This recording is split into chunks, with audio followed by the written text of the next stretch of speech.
I see South Africa is actually having serious problems with power shedding here. Most African countries are energy deficient. And if we really want to compete with the rest of the world, then we must make energy available and affordable. And here we are talking about clean energy, making Africa green.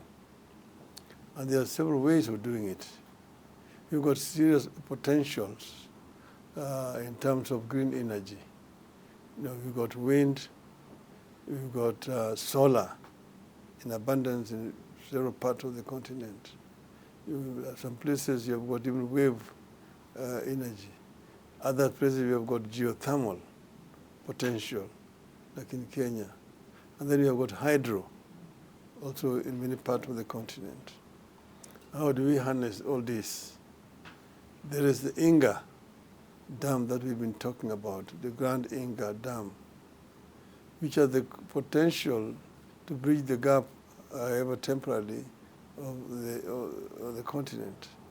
Because in the Inga, you have the potential to generate up to 120 megawatts, or 12 gigawatts of energy.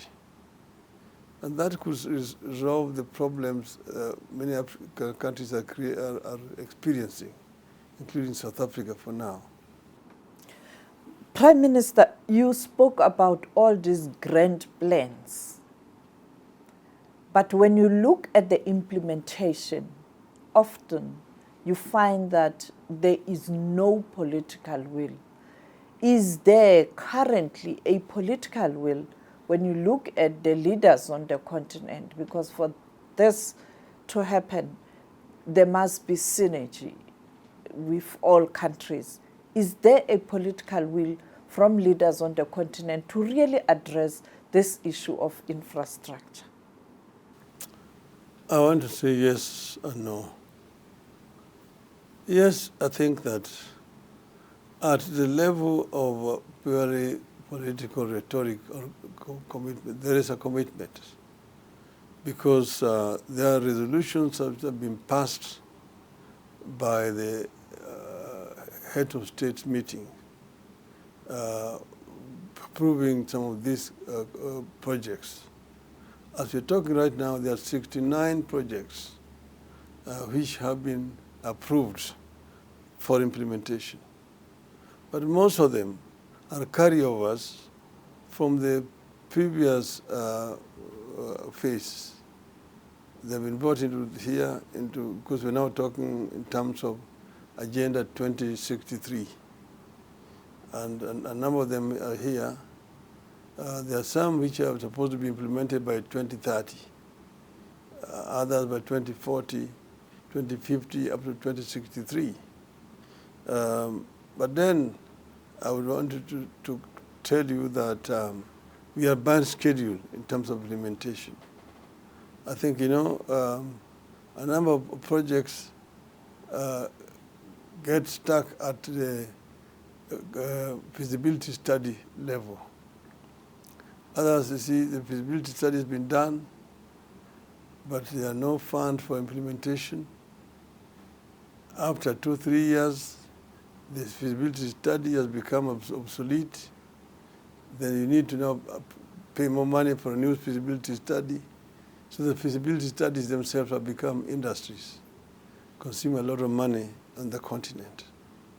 But two, there is lack of capital to implement some of these projects.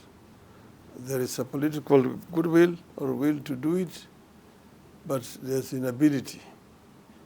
Some of the partners who are supposed to give funding create conditions which cannot be met by some of these other countries.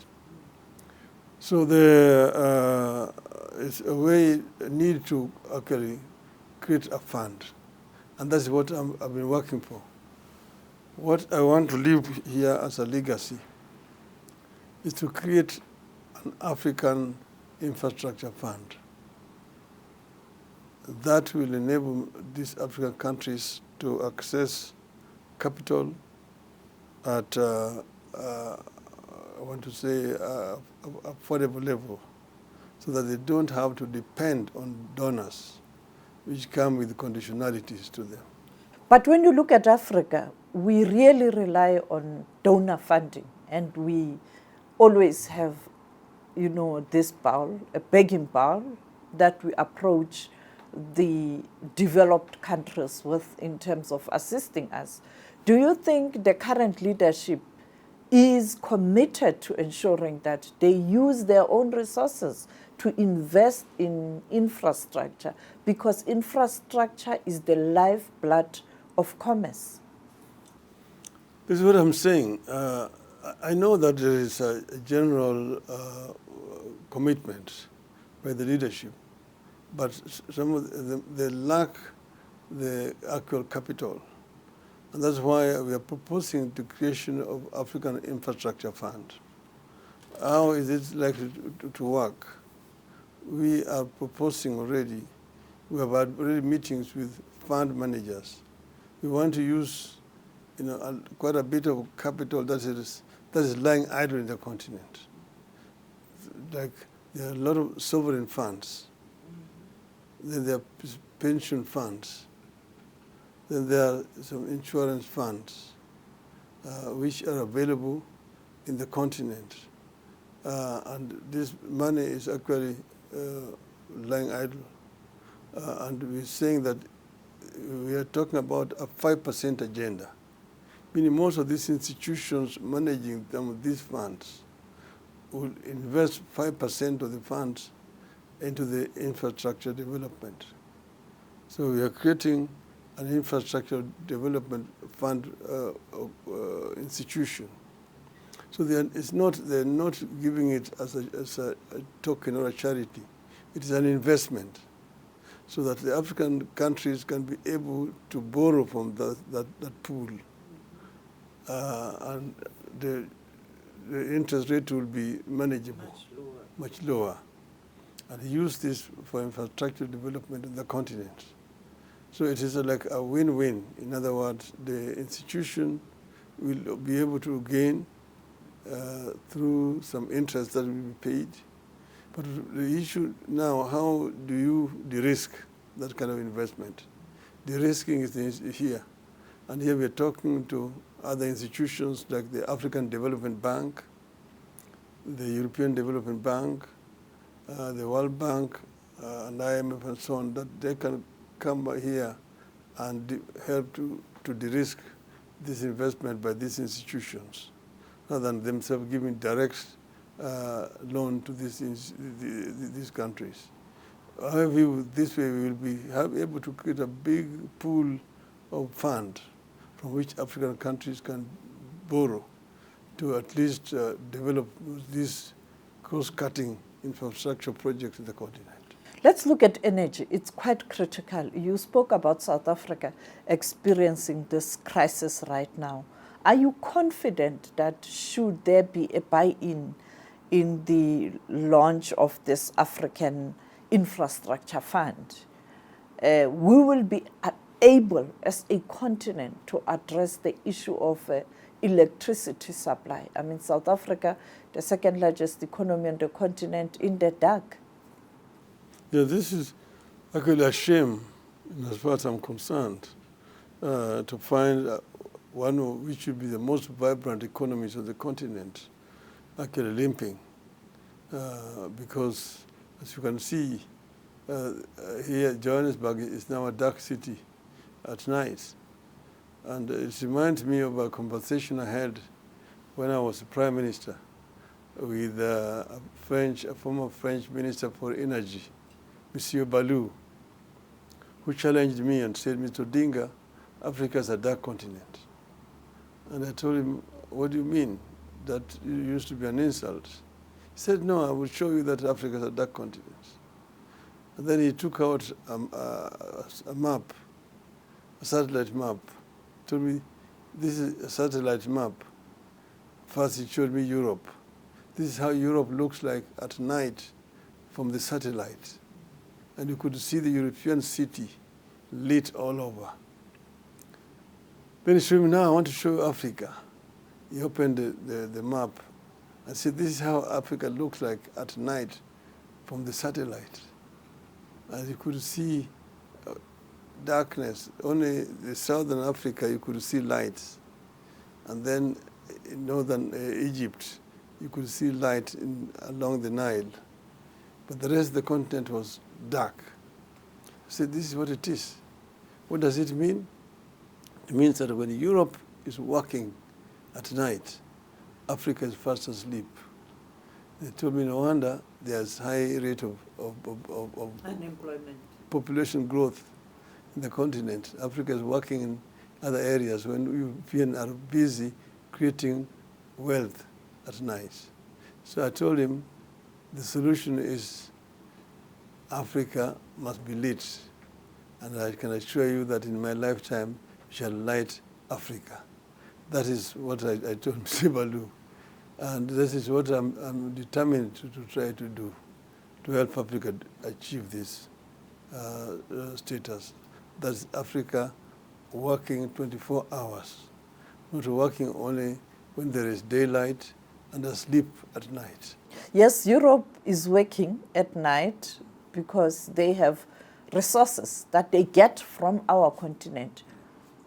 Do we leave them to continue to use our resources to develop while we can't use our own resources to develop the continent? You know, that legacy, that colonial approach, even when you look right now, you're talking about South Africa being in the dark, but you see number of trucks going to a port in KwaZulu-Natal, Richards Bay, a long queue of trucks, coal going to Europe and Asia.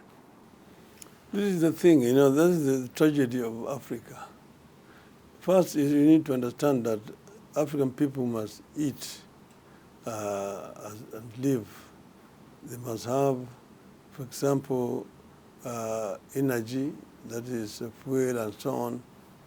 And therefore, what is happening is happening. In other words, Africa is exporting raw materials unprocessed and then importing finished products. I've been saying that we need to put an end to this, that Africa needs to do value addition to the raw materials that it has in abundance. There is no, again, saying that Africa is the richest continent on the planet Earth. But the paradox is that the richest continent is also the poorest in terms of living conditions of our people. So we say that in order to deal with this legacy of colonialism, we must change this by doing value addition to these raw materials. And to do that value addition, you must have energy. You see, energy is the nerve of an economy. So if you have energy, then we can put industries which will do the processing of the raw materials that we produce or that we have in the continent. You see, if you take minerals, for example, a number of these companies have been mining minerals in the continent for years, but there's not much left for it. You only have big holes left. Most of these minerals are going to Europe to actually spur the European industries. So we said, instead of Africa exporting iron ore, or Africa should be actually exporting steel.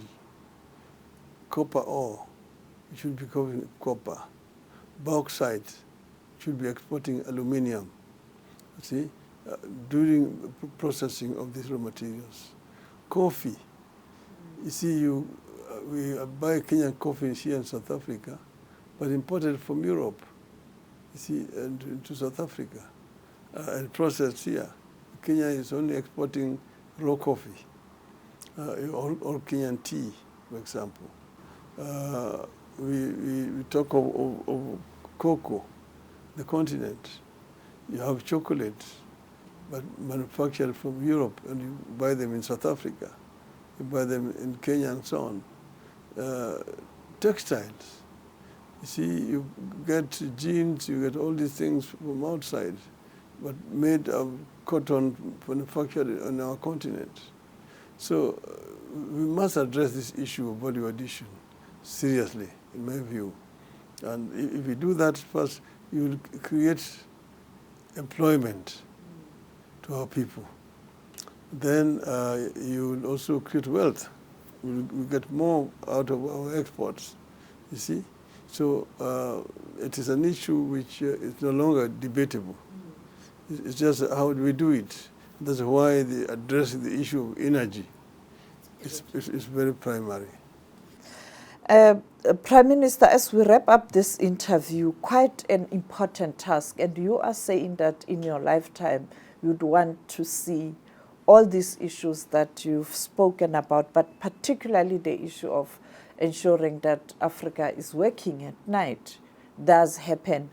But your future in politics as well, in Kenya, as we wrap up, it's one thing that many people are asking, whether are you still going to soldier on, challenging the position or being involved full-time in politics in Kenya. What's the future like for former Prime Minister Raila Odinga in Kenya in particular at the political level?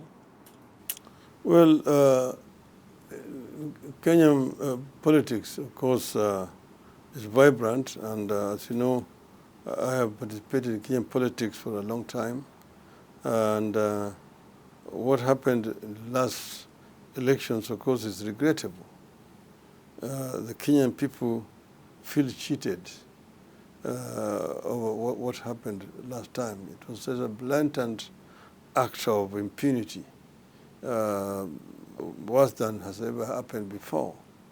The Kenyan people are actually going to deal with it. It's not a subject I want to talk about outside here at the moment. But I would say that I am ready to serve the people of Kenya, the people of Africa, in any capacity, as it were. I have been only actuated by my desire to see the best for Kenya and the best for Africa. And I have a conviction that Africa has ability to liberate itself, but we must come together as a people, one people. And in this, I'm talking about the unity of the people of Kenya, and the unity of the people of Eastern Africa, and the unity of the people of Africa. I believe very strongly in the ideals of Kwame Nkrumah, that Africa must unite. Africa will not be able to fully challenge the immense resources and powers which are coming from outside Africa if it is segregated the way it is. Africa will remain basically a source of raw materials for industrialized East and North. And this will not be in the best interest of African people. So trans-African trade, unity, creating a bigger market on the continent will help African people to be able to protect themselves against invasion from outside the continent. And finally, your message to leaders on the continent as you embark on this process of setting up this fund, but also perhaps to investors as well for this dream that you have, that you want to work on to be realized. Your message to whoever cares around the world and on the continent on the establishment of the African Fund, Infrastructure Fund. I think that the time is not on our side. As you know, that the world is growing so fast right now. Technologies are becoming obsolete much faster, unlike in the past, during the period of the first industrial revolution. These days, the changes are just so fast. You see, something you see is new within a matter of months or a year, something else has come. So Africa must keep pace with this fast socio-economic development in the world, so that we can be able, to also revolutionize growth and leapfrog. We must leapfrog so that we can catch up with other countries which are ahead of us.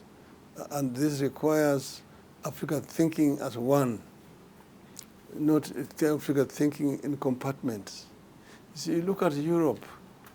Europe consists of very many nationalities, different languages, but they have put EU there. And EU is now much more integrated. The inter-European trade stands at 70%. Europe trades to 70% with itself, only 30% with the rest of the world. Intra-African trade is only 15%. You see, Africa is just looking more outwardly, yet we have got a big internal domestic market within the African continent. That is a matter that needs to be addressed as a matter of urgency. And each and every country must need to develop its infrastructure to the border so that you can interlink, And we need to address the issue in securities. If you want to, for example, now put up the infrastructure I'm talking about from the east to the west, you need security.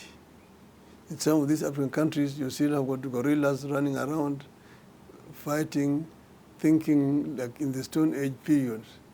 This must bring Africa to the 21st century.